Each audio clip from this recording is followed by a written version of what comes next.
Hello viewers and students, how are you? During this meeting, I am going to discuss with you chapter number 3, which is about the organizational commitment. And organizational commitment is another important behavior on which we are focusing during this course. इस meeting को मैं उर्दू और अंग्रेजी दोनों ज़ुबानों में करूँगा और इस मीटिंग के दौरान मैं ऑर्गेनाइजेशनल कमिटमेंट के हवाले से आप लोगों से डिस्कशन करूँगा। ऑर्गेनाइजेशनल कमिटमेंट एक इम्पॉर्टेंट बिहेवियर है इस हवाले से कि हमारा इस कोर्स का ये फोकस है, एक आउटपुट है बिहेवियर का जिसके ऊपर हम फोकस कर रहे हैं। पहले चैप्टर नंबर 2 में जॉब परफॉर्मेंस को हमने पढ़ा था और अब हम जो है ऑर्गेनाइजेशनल कमिटमेंट को इस चैप्टर में स्टडी करेंगे। तो आप देख सकते हैं इस डायग्राम के अंदर आपको राइट साइड के ऊपर जो इंडिविजुअल आउटकम है वो ऑर्गेनाइजेशनल कमिटमेंट नजर आ रहा है जो कि चैप्टर नंबर 3 है। अभी कुछ लर्निंग आउटकम्स हैं जो कि आपके सामने स्क्रीन के ऊपर मौजूद हैं। What is organizational commitment? What is withdrawal behavior? How are two connected? What are the three forms of the organizational commitment and how do they differ? And what are the four primary responses to the negative events at the work? What are some example of psychological withdrawal and physical withdrawal? And how do the different forms of withdrawal related to each other? And what workplace trend are affecting the organizational commitment in today's organization? And how can organization foster a sense of commitment among employees?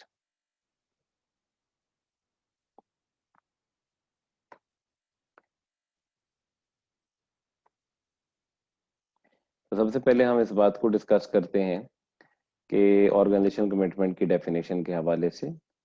देखें, commitment से और से मुराद ये है कि commitment की different types होती हैं। एक हम जो कमिटमेंट जिसके ऊपर हमारा फोकस है वो ऑर्गेनाइजेशनल कमिटमेंट है और इससे बुनियादी तौर पे ये मुराद है कि किसी शख्स से मुराद इस एम्प्लॉय की कितनी ख्वाहिश है कि वो उस ऑर्गेनाइजेशन का पार्ट रहे, उस ऑर्गेनाइजेशन का मेंबर रहे।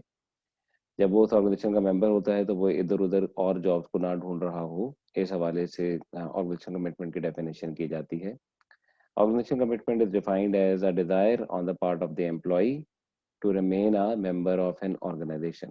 So this is the voluntary choice of an employee to be a part of an organization.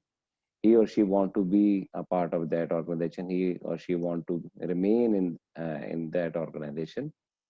And organization want to have the good employees in their organization. They want to keep the good employees in their organization, and it is desire on the part of the employee to be part of that organization. Another form is basically which we call the sometimes if the employee want to be the part of the organization, but the organization does not want that employee to be part of the organization. That is kind of a involuntary removal of an employee from the organization. That is a different form where the employee want to be the part of the organization, but the organization does not want to keep that employee in the organization. So we are not discussing here that outcome. We are discussing on the part of the employee, that employee want to be, and what are the factors due to which employee want to be part of that organization. And this kind of the commitment, the organizational commitment, comes in three forms. First of all, the effective commitment. That effective commitment means that is a desire on the part of the employee to remain a member of the organization because of an emotional attachment to or involvement in that organization. Effective commitment से मुराद ये है कि एक employee उस organisation का part इसलिए रहना चाहता है क्योंकि उसका दिल करता है और उसकी ख्वाहिश है, उसको दिल से ख्वाहिश है कि वो उस ऑर्गेनाइजेशन का पार्ट रहे क्योंकि उसकी कुछ इमोशनल अटैचमेंट उसके साथ हैं, कुछ इन्वॉल्वमेंट ऐसी हैं जिसकी वजह से वो उस ऑर्गेनाइजेशन का पार्ट रहना चाहता है। कुछ इफेक्टिव कमिटमेंट आप कह सकते हैं सेंस के अंदर कि उसकी कुछ इमोशनल बॉन्डिंग है। और जो ऑर्गेनाइजेशन कमिटमेंट होती है, उस ऑर्गेनाइजेशन कमिटमेंट का कोई ना कोई फोकस होता है। एक तो आप ऑर्गेनाइजेशन के लिए ऑर्गेनाइजेशन के साथ आप एसोसिएट करते हैं, तो ऑर्गेनाइजेशन के अंदर रहते हैं। लेकिन विद द सेम रिगार्ड उस कमिटमेंट का कोई फोकस, कोई रेफरेंस भी बन जाता है। इस तरह जिस मैनेजर के साथ काम कर रहे हैं, वो मैनेजर आपके साथ काम करना आपको बड़ा पसंद है। जिन कॉलीग्स के साथ काम कर रहे हैं, उन कॉलीग्स के साथ काम करना आपको बड़ा पसंद है। या फिर कोई बेनिफिट्स ऐसे मिल रहे हैं जो बेनिफिट्स आपको बड़े पसंद हैं और या कोई ऐसा लॉन्ग टर्म बेनिफिट है, कोई पेंशन है जिसकी वजह से आप उस ऑर्गेनाइजेशन का पार्ट रहना चाहते हैं। तो ये तो फोकस ऑफ द कमिटमेंट है।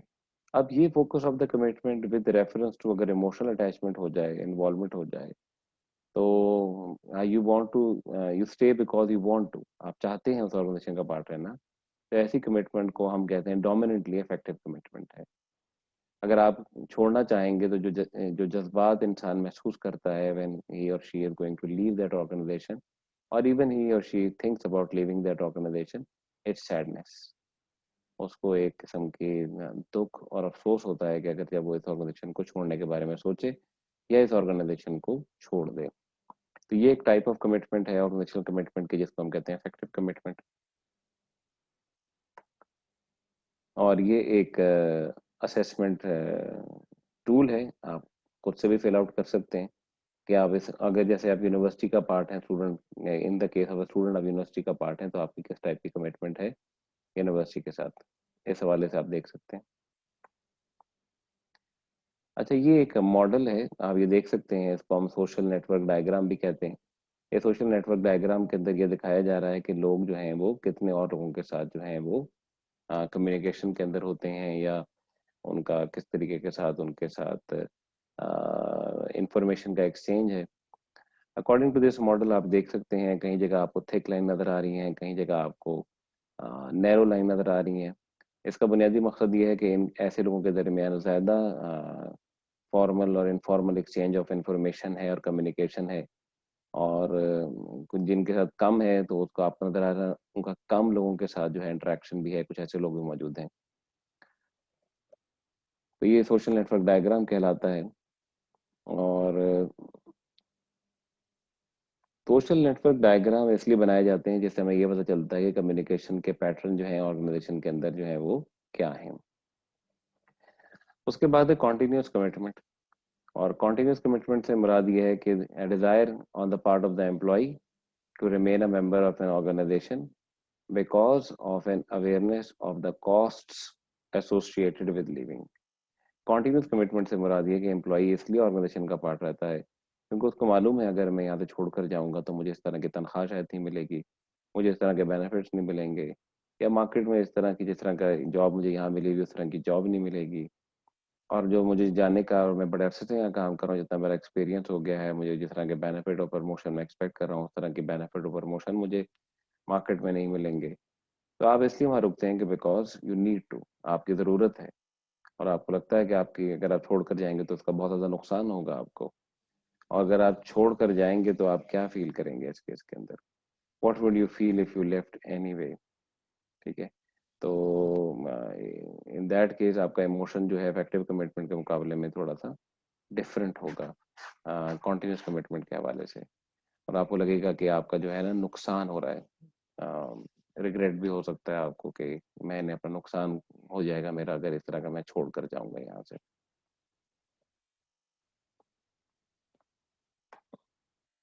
अब कॉन्टिन्यूस कमिटमेंट के हवाले से जो कॉन्सेप्ट रिलेट करता है वो एम्बेडेडनेस का है। ये कॉन्टिन्यूस कमिटमेंट एक ऑर्गेनाइजेशन के हवाले से भी होती है और कुछ कम्युनिटी के हवाले से भी होती है।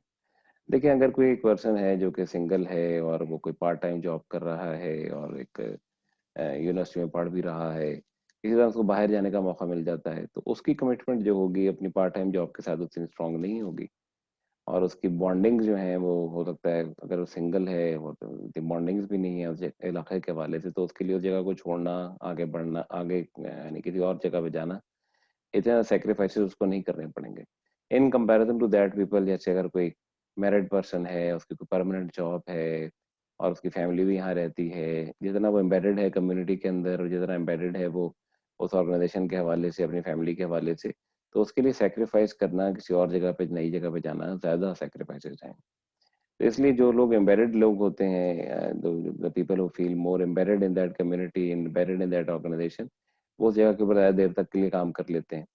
और एम्बेडेडनेस से मुराद ये है कि उसके फेसेट्स जो हैं, लिंक्स है, फिट है, सेक्रीफाइस है।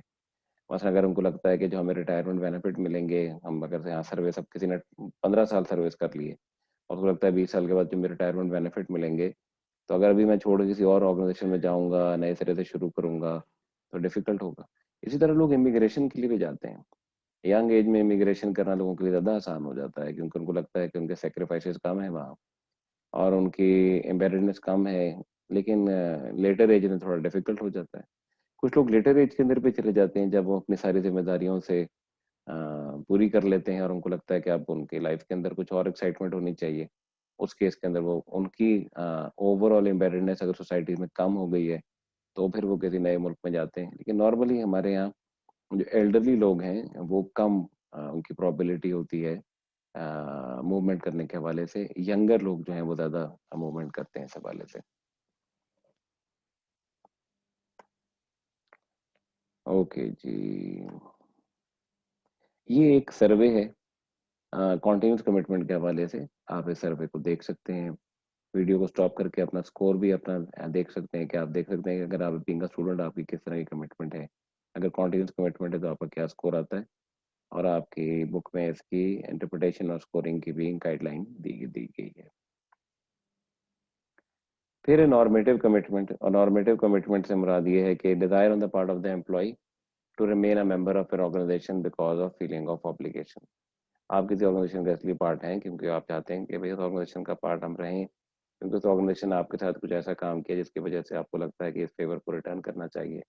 ऑर्गेनाइजेशन ने हो सकता है आपकी ट्रेनिंग के ऊपर इन्वेस्ट किया हो, ऑर्गेनाइजेशन ने हो सकता है आपके एजुकेशन के ऊपर इन्वेस्ट किया हो, ऑर्गेनाइजेशन ने हो सकता है कि आप पर कोई ऐसा वक्त आया हो, चाहे बीमारी का हो या घर में कोई ऐसा मामला हो जिसने आपको सपोर्ट किया हो। तो आपको लगता है कि इस ऑर्गेनाइजेशन को जब इस ऑर्गेनाइजेशन के ऊपर कोई वक्त आए तो मुझे भी इसको सपोर्ट करना चाहिए। अब जब क्राइसिस होता है तो ऑर्गेनाइजेशन का इस सेंस में ऑर्गेनाइजेशन चाहती है कि ऐसे लोग जो अच्छे लोग हैं वो उनके साथ रहें। अभी जिस पैंडेमिक कोविड-19 से हम लोग गुजर रहे हैं और काफ़ी हद तक गुजर गए हैं, तो इसके दौरान ऑर्गेनाइजेशन के ऊपर एक वक्त आया जिसमें उनको ये देखना पड़ा कि किस तरीके से वो सर्वाइव करेंगे। तो कुछ लोग जो हैं, और इस केस में बहरहाल बहुत सारी जगहों के ऊपर तो कॉन्टिन्यूस कमिटमेंट रही कि लोग चाह रहे थे कि उनकी नौकरी बरकरार रहे किसी तरीके से भी, बिकॉज दे नीड टू, या जैसी भी तनख्वाहें कम भी हुई लेकिन वो चलते रहे, कारोबार भी मुतासर हुए लेकिन वो चलते रहे ताकि उनका किसी तरीके से काम जो है कारोबार चलता रहे। लेकिन नॉर्मेटिव कमिटमेंट के केस के अंदर आप उस ऑर्गेनाइजेशन का असली पार्ट लगते हैं कि क्योंकि उस ऑर्गेनाइजेशन ने आपका उस वक्त के ऊपर साथ दिया। अगर उस ऑर्गेनाइजेशन ने उस वक्त के अंदर साथ दिया तो ऑर्गेनाइजेशन एक्सपेक्ट करे कि अब आप भी उस, अगर उसके ऊपर वक्त आता है तो उसका साथ दें। और अगर छोड़ के जाते हैं तो जो नॉर्मली के फिर लोग जो एक्सपीरियंस करते हैं जैसे इमोशन को, वो गिल्ट का करते हैं। उनको गिल्ट महसूस होता है अगर उनको उस तरह का रिटर्न लगे कि मैंने उस तरह का रिटर्न नहीं किया इस ऑर्गेनाइजेशन के हवाले से। तो ये थ्री टाइप्स ऑफ कमिटमेंट मैंने आपसे डिस्कस की ऑर्गेनाइजेशनल कमिटमेंट के हवाले से। अब नॉर्मेटिव कमिटमेंट के हवाले से भी एक क्वेश्चनर है, आप देख सकते हैं कि इसको अच्छा, ये जो आपके बोल्ड होता है सेंटेंस, इसका मतलब है कि ये रिवर्स स्टेटमेंट है। तो आप इसको रिवर्स स्कोरिंग इसके अंदर कर सकते हैं। तो वो जो मैं आपसे बात कर रहा था ऑर्गेनाइजेशनल कमिटमेंट की, organizational commitment, desire on the part of the employee to remain the member of that organization, कि उसकी ये चाहत, ये ख्वाहिश कि वो उस ऑर्गेनाइजेशन का मेंबर रहे। और ये तीन इसकी टाइप्स हमने डिस्कस किए, effective commitment, continuous commitment, normative commitment. और ये normally felt in reference to one's company, top management, department, manager, team, कोई स्पेसिफिक कोवर्कर। कई बार लोग भी किसी यूनिवर्सिटी के अंदर इसलिए दाखिला ले लेते हैं उनके दोस्तों ने लिया होता है, तो उनका रेफरेंस ऑफ कमिटमेंट जो है वो दोस्त बन जाते हैं। कुछ लोग इसलिए दाखिला लेते हैं कि उनको यूनिवर्सिटी की रेपुटेशन बहुत पसंद है, यूनिवर्सिटी का नाम बड़ा पसंद है, वो यूनिवर्सिटी के नाम के साथ अपनी एसोसिएट होना चाहते हैं, तो वो कंपनी हो जाएगा। कुछ लोगों को हो सकता है फैकल्टी और डिपार्टमेंट बड़ा पसंद हो वहाँ का, तो वो डिपार्टमेंट हो जाएगा। तो ओवरऑल ऑर्गेनाइजेशन कमिटमेंट में ये तीनों ही कंपोनेंट कहीं रोल प्ले कर रहे होते हैं। लेकिन हो सकता है किसी के लिए कोई एक कंपोनेंट जो है वो ज्यादा डोमिनेंट हो जाए। और ये भी हो सकता है वक्त के साथ साथ आपकी हो सकता है शुरू के अंदर एक कॉन्टिन्यूस कमिटमेंट हो, बाद में इफेक्टिव में डेवलप हो जाए, या पहले इफेक्टिव हो और बाद में कॉन्टिन्यूस में डेवलप हो जाए। ये भी पॉसिबिलिटी होती है इसके हवाले से। अच्छा, इसके हवाले से एक वो जो इफेक्टिव कमिटमेंट का मॉडल है, मैं आप सोशल नेटवर्क डायग्राम के हवाले से बात कर रहा था। इसमें एक सोशल एरोजन मॉडल भी होता है, और सोशल एरोजन का मतलब ये होता है कि जहाँ जिन लोगों के उस ऑर्गेनाइजेशन के अंदर जो है लिंक्स जो होते हैं वो वीक होते हैं, लिंक्स कम होते हैं, उनका उस ऑर्गेनाइजेशन को छोड़ने की पॉसिबिलिटी जो है वो ज्यादा हो जाती है। It has a higher probability if they have a fewer links in the organization, they may leave the organization. That is considered as a social erosion model. और एक इसके साथ ही एक इन्फ्लुएंस मॉडल भी है। And influence model is basically कि अगर कोई ऐसा पर्सन है जिसके लीवर्स जो कि छोड़ कर जा चुके हैं, उनके साथ ज़्यादा रिलेशनशिप है या उनसे ज़्यादा वो इन्फ्लुएंस होता है, इट इज़ लाइकली कि that person is also going to leave the organization. These are two kind of a model जो कि आपके बुक में भी डिस्कस किए गए हैं। अब how do normally people react to the negative events. Organization के अंदर नेगेटिव इवेंट्स भी हो सकते हैं और हो भी जाते हैं। अगर आप प्रमोशन एक्सपेक्ट कर रहे थे, आपकी प्रमोशन नहीं हुई, या फिर आप किसी ऐसे मैनेजर के साथ काम कर रहे हैं कि जो कि बहुत रूड है, या फिर आपके साथ कोई ऐसा वाकया हो गया कि जब आप सैलरी रेज एक्सपेक्ट कर रहे थे, आपकी सैलरी रेज नहीं हुई। इस केस के अंदर एम्प्लॉय जो है वो कैसे रिस्पॉन्ड करते हैं नेगेटिव इवेंट्स को। मुख्तलिफ तरीकों के साथ रिस्पॉन्ड करते हैं लोग।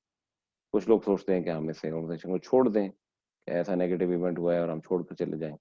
कुछ लोग कहते हैं कि नहीं जी, हम इसके ऊपर बात करें, हमारे मैनेजर से बात करें, अपने टॉप मैनेजमेंट के साथ बात करें कि जनाब ये वाकया क्या हुआ है।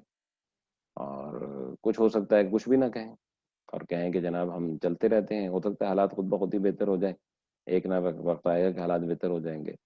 और चौथी बात ये है कि आप इसको अवॉइड करें। आप कहें, आप इसको बिल्कुल कहें कि जनाब निगलेक्ट ही कर दें इस बात को कि ठीक है, जैसा हुआ तो हुआ, मुझे भी इसकी कोई परवाह नहीं है, मैं कौन सा कोई इतना ज़्यादा परवाह करता हूँ इस काम की, या मुझे इतने काम करने का मैं ख्वाहिशमंद भी नहीं हूँ। तो नेगेटिव इवेंट हो गया तो फिर आप बिल्कुल ही उसके हवाले से इग्नोरेंट हो जाते हैं। इसको exit voice loyalty neglect framework कहा जाता है। एग्जिट एंडिंग और रिस्ट्रिक्टिंग ऑर्गेनाइजेशनल मेंबरशिप। अच्छा, एंडिंग से मुराद तो आप छोड़ दें, रिस्ट्रिक्टिंग से मुराद क्या अपने ऐसा ऐसा काम अपने आप को विड्रॉ करें ताकि आप किसी और ऑर्गेनाइजेशन की तरफ जाएं। विड्रॉल इंटेंशन भी होती है कि इंसान किसी और ऑर्गेनाइजेशन की तरफ जाना चाह रहा होता है। तो इसलिए एग्जिट का वो जो होता है, ये भी एक reaction to the negative event है कि अगर आपके साथ कोई ऐसा वाकया हो तो लोग जो हैं वो ऑर्गेनाइजेशन छोड़ने के बारे में सोचना शुरू कर दें, ऑर्गेनाइजेशन को छोड़ दें। वॉइस ये एक बेसिक एग्जिट एक डिस्ट्रक्टिव रिस्पॉन्स है अगर एक अच्छा एम्प्लॉय छोड़कर चला जाता है आपको, या एक अच्छा एम्प्लॉय जो है अपना काम में इंटरेस्ट लूज कर जाता है। ये कोई इतना कंस्ट्रक्टिव रिस्पॉन्स नहीं है इस हवाले से।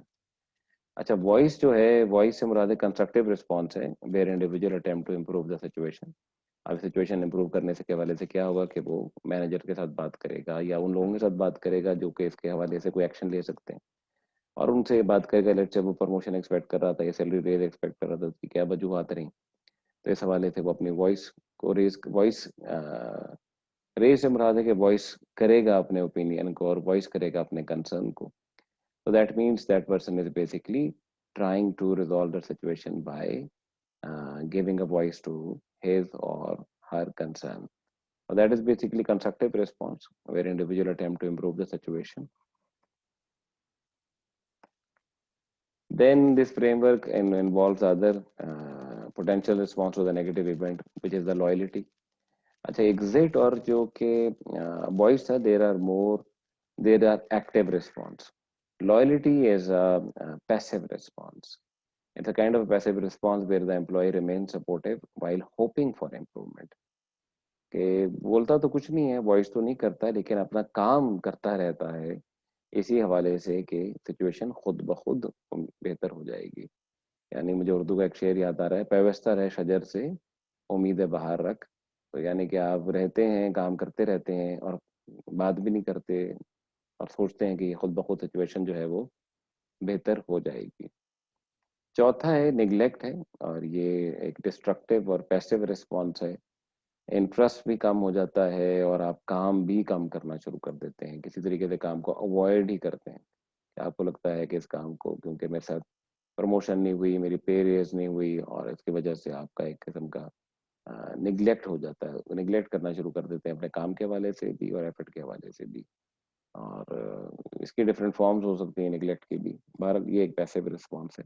तो एग्जैक्ट वॉइस लॉयल्टी निगलेक्ट एक मॉडल है जो कि आपको ये पोटेंशियल रिस्पॉन्स बताता है। इसके अलावा भी रिस्पॉन्स हो सकते हैं कई और भी, जो कि यहाँ शायद कवर नहीं किए गए, कि अवॉइडेंस, बॉस को अवॉइड करना, या कुछ लोग जो होते हैं मैनेजर्स की बारे में गॉसिपिंग और वो दूसरे र्यूमर शुरू कर देते हैं। वो एक दूसरे पे कुछ नेगेटिव रिस्पॉन्स तो और भी हो सकते हैं, लेकिन वो इस मॉडल में उस तरीके से कवर नहीं किए गए। अच्छा जी, अब अभी तक तो हमने कमिटमेंट के हवाले से बात की थी, लेकिन अब हम कमिटमेंट के हवाले से जैसे जैसे ऑर्गेनाइजेशन कमिटमेंट अगर बढ़ेगी तो विड्रॉल बिहेवियर जो है वो कम हो जाएगा, और ऑर्गेनाइजेशनल कमिटमेंट अगर कम हो जाएगी तो विड्रॉल बिहेवियर जो है वो बढ़ जाएगा। तो विड्रॉल बिहेवियर को अब डिस्कस करते हैं। और this is set of action that employee perform to avoid the work situation, कि वर्क सिचुएशन को वो अवॉइड करने की, जब जितने भी जो भी बिहेवियर होते हैं जिसके जरिए से वर्क को अवॉइड किया जा सके, ऐसे तमाम एक्शंस को हम कहते हैं withdrawal. Withdrawal of the employee from the work situation, जब काम भी वो कर रहे हैं। One study found that 51% of employees' time was spent working. The other 49% was allocated to coffee break, late starts, early departures, and personal things. ये एक north American सर्वे, मुझे नहीं पता अगर हम पाकिस्तानी ऑफिस के ऊपर ये सर्वे करें तो हमें क्या इसमें रेशो मिले, क्या प्राइवेट कंपनीज की क्या रेशो हो, पब्लिक कंपनीज की क्या रेशो होगी, आई रियली डोंट नो। शायद इससे कहीं थोड़ी ज़्यादा ही लगती है। ऐसे ही लगता है कि हम लोग जो है कुछ जगहों के ऊपर तो बहुत अच्छा वक्त का इस्तेमाल करते हैं, कुछ जगहों के ऊपर वक्त का इस्तेमाल उस तरीके से नहीं किया जाता। अब ये विड्रॉल कितने टाइप्स के हैं और इसकी क्या क्या इकसाम हैं? दो बुनियादी इकसाम इसकी हैं विड्रॉल की। एक को हम कहते हैं साइकोलॉजिकल विड्रॉल और दूसरे को हम कहते हैं फिजिकल विड्रॉल। अच्छा, ये आप देख रहे हैं कि जैसे जैसे आपकी ऑर्गेनाइजेशनल कमिटमेंट हाई हो रही है, विड्रॉल बिहेवियर जो है वो लो हो रहा है। आपसे मुराद इन एम्प्लॉइज, और जैसे जैसे विड्रॉल बिहेवियर हाई हो रहा है वैसे वैसे ऑर्गेनाइजेशनल कमिटमेंट जो है वो लो हो रही है। अब विड्रॉल के डिफरेंट टाइप है ना, वो दो बुनियादी टाइप हैं, एक है फिजिकल विड्रॉल और एक है साइकोलॉजिकल विड्रॉल। साइकोलॉजिकल विड्रॉल से मुराद ये है कि आप जहनी तौर पे अपने आप को ऑर्गेनाइजेशन से विड्रॉ कर लें, और जहनी तौर पे that you can withdraw yourself in mind from the organization. अब साइकोलॉजिकल विड्रॉल की बहुत सारी इकसाम है, और एक तो इकसाम डे ड्रीमिंग है कि इंसान दिन के अंदर ख्वाब देख रहा है अपने ख्वाबों के अंदर कहाँ से कहाँ पहुंच गया, उसके सर के ऊपर एक बलून सा गुब्बारा बना और उन ख्वाबों के अंदर वो तैर रहा है और ख्वाब देख रहा है। ख्वाब देखना अच्छी बात है, और कभी कभार ये डे ड्रीमिंग से आप किसी सिचुएशन जो कि बड़ी आपके लिए डिफिकल्ट हो उसको अवॉइड करने के लिए भी करते हैं, ताकि आप वक्ती तौर पे अपने आप को डिस्ट्रैक्ट करें और वापस आएं, तो और उसके ऊपर बेहतर तौर से काम कर सकें। इसलिए ये कहना कि साइकोलॉजिकल विड्रॉल मुकम्मल तौर पे ही नुकसानदेह है, ऐसा कहना ज़रा डिफिकल्ट होगा। नुकसानदेह तो मुराद है कि कुछ जगहों के ऊपर इंसान अपने आप को डिस्ट्रैक्ट भी करता है, लेकिन ये डिपेंड करता है कि किस फॉर्म ऑफ साइकोलॉजिकल विड्रॉल है और कितनी कितनी देर तक इंसान करता है इस हवाले से। लुकिंग बिजी, जैसे यहाँ कंप्यूटर पे आप अपने सारे काम खोल दें और असल में आप काम ना कर रहे हो। साइबर लोफिंग से मुराद इंटरनेट का इस्तेमाल, यूट्यूब का इस्तेमाल, ट्विटर का इस्तेमाल, फेसबुक का इस्तेमाल बहुत ज़्यादा करना ऑफिस टाइमिंग के दौरान। और सोशलाइजिंग एक अच्छी चीज़ है कि आपको लोगों के साथ ताल्लुक बनाना, काम करना बहुत अच्छी बात है। सोशलाइजिंग से यहाँ मुराद ये है कि सोशलाइजिंग बहुत ज़्यादा की जाए। कॉफ़ी ब्रेक्स हो रहे हैं, टी ब्रेक्स हो रहे हैं, लेंथी लंच ब्रेक्स हो रहे हैं, और बहुत ज़्यादा देर तक उसके हवाले से उनके साथ टाइम गुजारा जाए, जिस जो कि आपका दफ्तर का वक्त है। फिर मून लाइटिंग से मुराद ये है कि आप दफ्तर के वक्त के अंदर कोई और काम करना शुरू कर दें, और कोई और अपना कोई साइड बिजनेस शुरू कर दें जो कि दफ्तर के काम के अंदर वक्त के दौरान किया जा रहा हो। फिर इसके अलावा फिजिकल विड्रॉल है। Physical withdrawal mean that actually the person is actually withdrawing himself or herself from the work place or from the work situation. Even in the psychological withdrawal, the person is physically present over there, but psychologically withdrawing himself or herself from the workplace. But in the physical withdrawal, the person is basically physically withdrawing himself or herself from the workplace. इसकी एक form है tardiness की। Tardiness से मुराद ये है कि late आना या फिर जल्दी चले जाना, ये एक टार्डीनेस की फॉर्म है। कुछ हालात में तो देखें, कुछ कभी कभार इमरजेंसीज हो जाती है, इंसान देर से पहुंचता है, और कुछ इमरजेंसीज की सूरत में आपको जल्दी जाना भी पड़ जाता है, वो एक डिफरेंट बात है। लेकिन एक जानबूझकर यानी इंटेंशनली कोशिश करना किसी तरीके से कम वक्त गुजारा जाए ऑर्गेनाइजेशन के अंदर, ये टार्डीनेस के हवाले से है। फिर मिसिंग मीटिंग, मीटिंग मिस कर देना, क्विटिंग, अल्टीमेटली छोड़ देना, एब्सेंटिज्म, मीटिंग्स के अंदर ना आना, लॉन्ग ब्रेक, बहुत लंबी लंबी ब्रेक्स लेना, देर तक ऑफिस से गायब रहना, ये सारी जो है फिजिकल विड्रॉल की फॉर्म्स हैं। अब ये की क्वेश्चन है, how exactly are the different form of the withdrawal related to one another, क्या ये different forms of the withdrawal एक दूसरे के साथ रिलेट करती हैं? इसके हवाले से तीन यानी आप ओपिनियन कह सकते हैं, तीन इसके आप थ्री वेज ऑफ एक्सप्लेनेशन कह सकते हैं इसके हवाले से, कि इंडिपेंडेंट फॉर्म्स हैं। कुछ लोग कहते हैं कि जनाब कि कुछ लोग अगर कुछ विड्रॉल बिहेवियर कर लेते हैं, जैसे वो अगर का दफ्तर में आके कंप्यूटर का बड़ा इस्तेमाल कर लेते हैं, सोशलाइजिंग कर लेते हैं, तो वो फिर हो सकता है बाकी जो विड्रॉल बिहेवियर हैं उनके आपस का कोई ताल्लुक नहीं है, सोशलाइजिंग का या साइबर लोफिंग का या एब्सेंट ऑफ मीटिंग से एब्सेंट होने का आपस में कोई ताल्लुक नहीं है। या ऐसे लोग जो होते हैं वो मुख्तलिफ किस्म के बिहेवियर मुख्तलिफ सिचुएशन के अंदर कर रहे होते हैं, इसको हम कहते हैं इंडिपेंडेंट फॉर्म।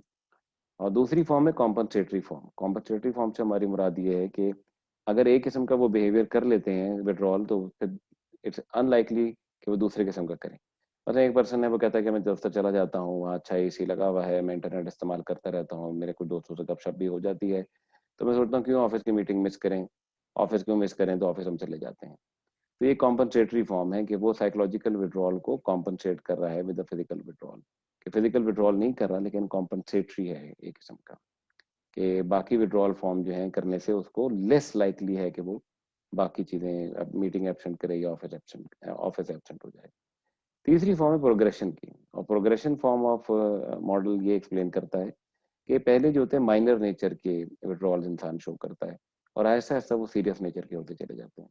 तो एक शख्स है वो पहले जाता है और वो कहता है कि मेरा तो काम में दिल नहीं लगता, मैं इंटरनेट का इस्तेमाल कर लेता हूँ, फेसबुक देख लेता हूँ, यूट्यूब पे वीडियोस देख लेता हूँ, अपने दोस्तों से बातचीत कर लेता हूँ और कोशिश करता हूँ फिर मैं जल्दी चला जाऊँ, कभी कभार मैं देर से भी आता हूँ, फिर मेरा कभी कभार बिल्कुल भी जाने का दिल नहीं करता और फिर मैंने बिल्कुल ही ऑर्गेनाइजेशन से जाना ही छोड़ दिया। तो ये एक प्रोग्रेशन है कि आपको पहले कुछ फॉर्म ऑफ विड्रॉल नजर आए साइकोलॉजिकल, और फिर ऐसा था फिजिकल फॉर्म के अंदर चले गए, और फिर अल्टीमेटली एक पर्सन छोड़ ही कर चला गया। तो ये एक विड्रॉल की है। The various forms of withdrawal are almost always moderately to strongly correlated, and those correlations suggest a progression, as lateness is strongly related to absenteeism and absenteeism is strongly correlated to quitting.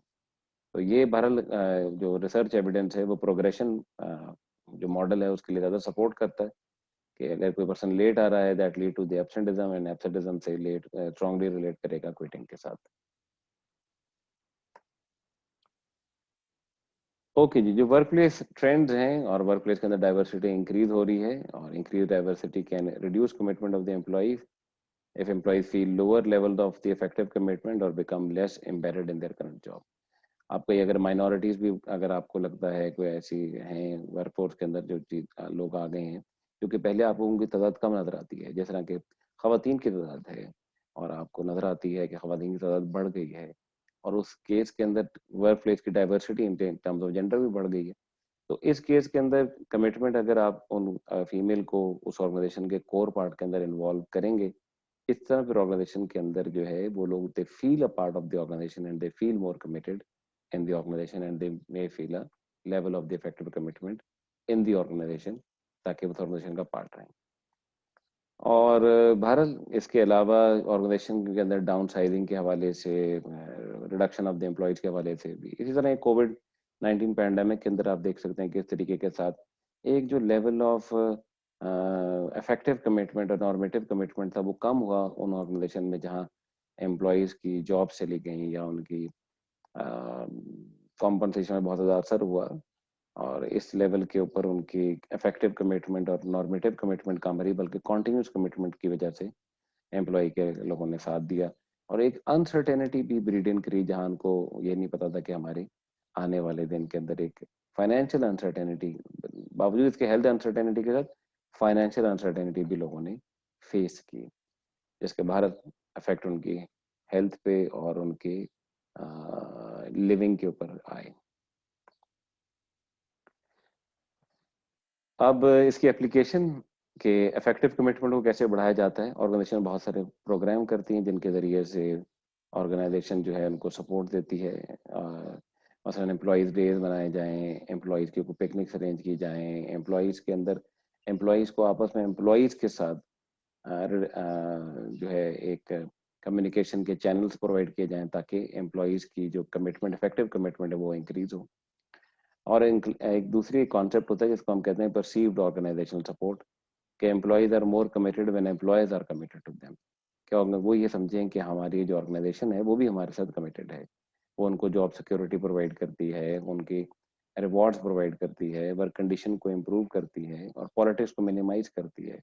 अगर एक ऐसी organisation हो कि जो कि आपकी job को protect कर रही है, आपको सिक्योरिटी प्रोवाइड कर रही है, इस हवाले से आपको रिवॉर्ड्स टाइमली प्रोवाइड कर रही है, वर्क कंडीशन को बेहतर कर रही है, और वहाँ जो डिसीजन लिए जा रहे हैं वह मेरिट के ऊपर लिए जा रहे हैं, पॉलिटिक्स की बेस पर नहीं किया जा रहा, तो फिर एम्प्लॉयज भी ज़्यादा कमिटेड फील करते हैं।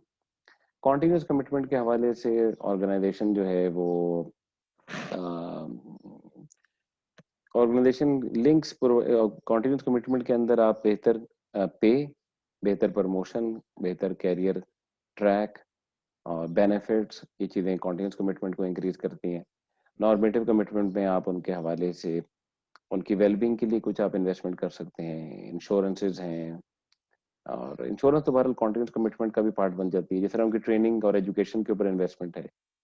और अगर ऑर्गेनाइजेशन के हवाले से आप देखते हैं कि अगर उनको कोई ऐसा वक्त पड़ता है जिसमें ऑर्गेनाइजेशन की उनको ज़रूरत है, कोई ऐसी इलनेस है, सिकनेस है, जिसके अंदर आप ऑर्गेनाइजेशन को सपोर्ट करते हैं, जिस तरह कोविड-19 पैंडेमिक में कुछ ऑर्गेनाइजेशन ने सपोर्ट किया। अगर आपको ऐसा कोई हेल्थ चैलेंज आता है तो ऑर्गेनाइजेशन आपको सपोर्ट करेगी, ना सिर्फ आपको सपोर्ट करेगी बल्कि आपकी फैमिली को भी सपोर्ट करेगी। तो ये एक फॉर्म आप देख सकते हैं कि ये एक नॉर्मेटिव कमिटमेंट को बढ़ाने का तरीकाकार है। बहरहाल जो इम्पोर्टेंट पॉइंट्स थे जो कि इस चैप्टर के अंदर डिस्कस की गई, पहली बात ऑर्गेनाइजेशन कमिटमेंट डेफिनेशन, फिर विड्रॉल बिहेवियर क्या होता है और ये किस तरह एक दूसरे का कनेक्टेड है, किस तरह ऑर्गेनाइजेशन कमिटमेंट जब बढ़ती है विड्रॉल बिहेवियर कम हो जाते हैं, और जब विड्रॉल बिहेवियर बढ़ते हैं तो ऑर्गेनाइजेशनल कमिटमेंट जो है वो कम हो जाती है। 3 forms of the organizational commitment क्या हैं और किस तरह डिफर करते हैं एक दूसरे के साथ। प्राइमरी रिस्पॉन्स जो मैंने आपको बताया, voice exit, voice, loyalty, neglect model, एक मॉडल है नेगेटिव इवेंट्स को रिस्पॉन्स के हवाले से समझने के हवाले से। एग्जाम्पल ऑफ साइकोलॉजिकल विड्रॉल क्या है, फिजिकल विड्रॉल क्या है, और ये जो एक मॉडल है वो किस तरह ये आपस में विड्रॉल जो है वो प्रोग्रेशन मॉडल जो है कैसे इनको रिलेट करता है। और वर्क प्लेस डाइवर्सिटी इंक्रीज हो गई है, और एम्प्लॉय एम्प्लॉयर रिलेशनशिप इंक्रीज हो गए हैं due to the downsizing, due to this कोविड-19 पैंडेमिक और ये सारी चीज़ों की वजह से। और एक ऑर्गेनाइजेशन जो है वो किस तरह अपनी कमिटमेंट को अपने एम्प्लॉयज़ के अंदर बढ़ा सकती है। तो ये कुछ बातें आप लोग जब चैप्टर में पढ़ेंगे तो इन बातों का ख्याल रखिएगा, इन बातों को समझिएगा, और जो आपके सवालात होंगे वो अपनी क्लास के अंदर आप लेकर आ सकते हैं इसके हवाले से। अगर कोई बात आपको समझ नहीं आई तो वो हम क्लास के अंदर भी बात कर लेंगे। आप चैप्टर पढ़ लें, पहले वीडियो को देख लें, और उसके बावजूद भी आपके क्वेश्चन होंगे वीडियो पे कमेंट ज़रूर आप कर सकते हैं, और साथ आप क्वेश्चन आंसर वहाँ भी कर सकते हैं अपनी क्लास के दौरान भी। ओके जी, that's it for today. Okay, bye bye and अल्लाह हाफिज़।